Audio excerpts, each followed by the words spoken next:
بسم اللہ الرحمن الرحیم۔ السلام علیکم ویورز، میں امید کرتا ہوں آپ سب لوگ ٹھیک ہوں گے۔ جیسے کہ آپ سب کو پتہ ہے کہ رمضان کی آمد ہے اور ماشاءاللہ رمضان کی تیاریاں ہم سب کر رہے ہیں، اور انشاءاللہ جیسے کہ آج پہلا روزہ ہے، آپ بھائیوں کے لیے میں ایک ٹرانسمیشن لے کر آیا ہوں جو رمضان کے اوپر ہم بات کریں گے کہ روزے تو ہم رکھتے ہیں اور ہم سے کوتاہیاں کیا ہوتی ہیں۔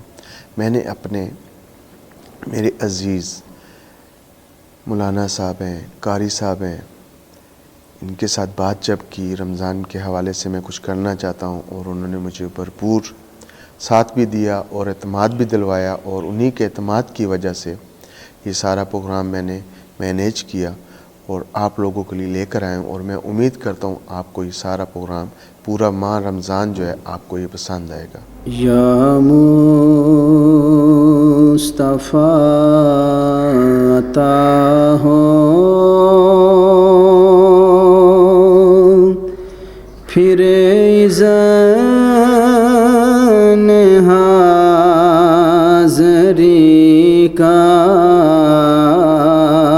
کر لوں نظارہ آقا میں آپ کی گلی کا کر لوں نظارہ آقا میں آپ کی گلی کا یا مصطفیٰ عطا ہو ایک بار پھر دکھا دو رمضان میں مدینہ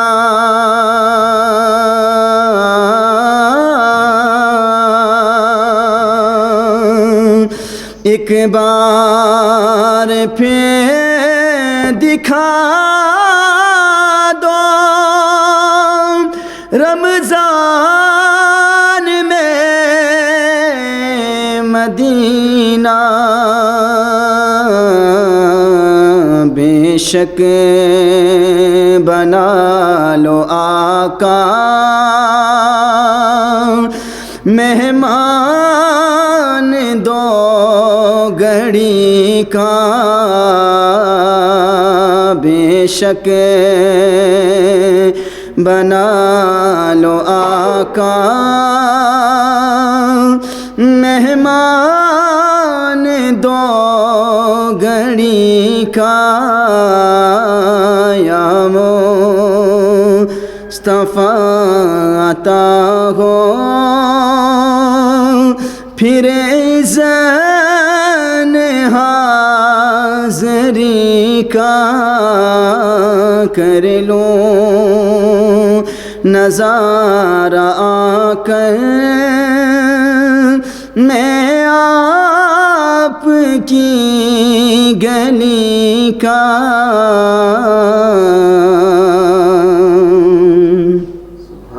اور میزان پہ کھڑے ہیں اعمال تل رہے ہیں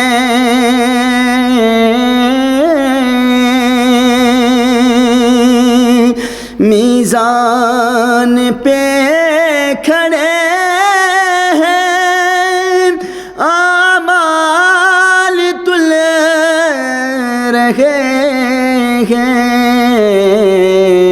رکھ لو برم خدا را عطار قادری کا رکھ لو برم خدا را عطار قادری کا یا مصطفیٰ عطا ہو پھر زین غازری کا کر لو نظارہ آ کر میں آپ کی گلی کا۔ ذخیرہ اندوز کے تو آپ صلی اللہ علیہ وآلہ وسلم نے بڑی سخت ممانعت فرمائی اور فرمایا کہ جو لوگ غلے کو اس لیے روکتے ہیں کہ وہ اس پر ڈبل منافع حاصل کریں وہ مجرم ہیں اور کل قیامت کے دن وہ اللہ کے حضور سزا پائیں گے۔ بلکہ سیدنا عثمان غنی رضی اللہ تعالیٰ عنہ مدینہ میں قحط پڑ گیا تو آپ کے 500 اونٹ غلے کے آ رہے تھے، تو تجار مدینہ آپ کے پاس آئے اور کہا کہ اے عثمان یہ غلہ ہمارے ہاتھ فروخت کر دو۔ آپ مسکرائے اور مسکرا کر کے فرمایا کہ میں اس تاجر کے ہاں فروخت کروں گا جو سب سے زیادہ مجھے منافع دے گا۔ تو تجار مدینہ حیران ہوئے کہ کون سا وہ تاجر ہے جو سب سے زیادہ منافع دے گا۔ غلہ رات کو پہنچا، صبح آپ نے اعلان کرا دیا اہل مدینہ میں کہ آؤ اور اپنی اپنی ضرورت کے مطابق غلہ لے جاؤ۔ تو یہ درس ہمیں اپنے بزرگوں سے ملتا ہے، یہ درس ہمیں اللہ اور اس کے رسول سے ملتا ہے کہ آپ صلی اللہ علیہ وآلہ وسلم خود فاقے سے رہتے تھے، صحابہ اکرام کا خیال کرتے، صحابہ اکرام خود فاقے سے رہتے اور اپنے مہمانوں کی میزبانی کرتے۔ یہاں وہ کلچر اصل میں پروان نہیں چڑھ سکا، یہاں ہندوازم ہے اور ہم اسی ریت پر چل رہے ہیں، انہی کے نقش قدم پر چل رہے ہیں۔ برہمن جس طرح کیا کرتے تھے ہم بالکل اسی طرح کر رہے ہیں۔ یہ مسلمانوں کا کلچر نہیں ہے۔ اس مسلمانوں کے کلچر میں آپ دیکھیں کہ اسی ملک کے باشندے ہیں جو کھربوں پتی ہیں، وہ پیدا ہوتے ہوئے ساتھ تو نہیں لے آئے، اور ایسی ملک کے باشندے ہیں جن کو کھانے کو نہیں ملتا، پہننے کو نہیں ملتا۔ تو یہ سارا بگاڑ اس لیے ہے کہ ہم نے اللہ اور اس کے رسول سے تعلق توڑ لیا ہے۔ اگر تعلق جڑا ہوا ہوتا تو ہم ایک دوسرے کے کام آتے۔ میں اپنی گفتگو کو سمیٹتے ہوئے آخر میں جو میسج دینا چاہوں گا وہ یہ ہے کہ ہم فرعون کو ایک اعتبار سے دیکھتے ہیں کہ وہ غرق ہوا، دوسرے اعتبار سے نہیں دیکھتے۔ ہم یہ سمجھتے ہیں کہ موسیٰ علیہ السلام کی مخالفت کی وجہ سے وہ غرق ہوا، بنی اسرائیل پر ظلم و جبر کی وجہ سے وہ غرق ہوا۔ دوسرا پہلو نہیں دیکھتے۔ دوسرا پہلو یہ ہے کہ اس وقت بھی لوگوں میں یہ عام تھا کہ ان کا دسترخوان نعمت لوگوں کے لیے وسیع ہوتا، تو اس کا دسترخوان نعمت ہر ایک کے لیے وسیع تھا۔ تو حامان نے اس کو کہا جو اس کا وزیر خزانہ تھا، اس نے یہ کہا کہ بنی اسرائیل پر اس دسترخوان کو بند کر دو۔ چنانچہ بنی اسرائیل پر جب دسترخوان نعمت بند کر دیا گیا تو اب اللہ کریم کی ذات دیکھ رہی ہے کہ یہ اب میری مخلوق کے کام آنے سے رک رہا ہے۔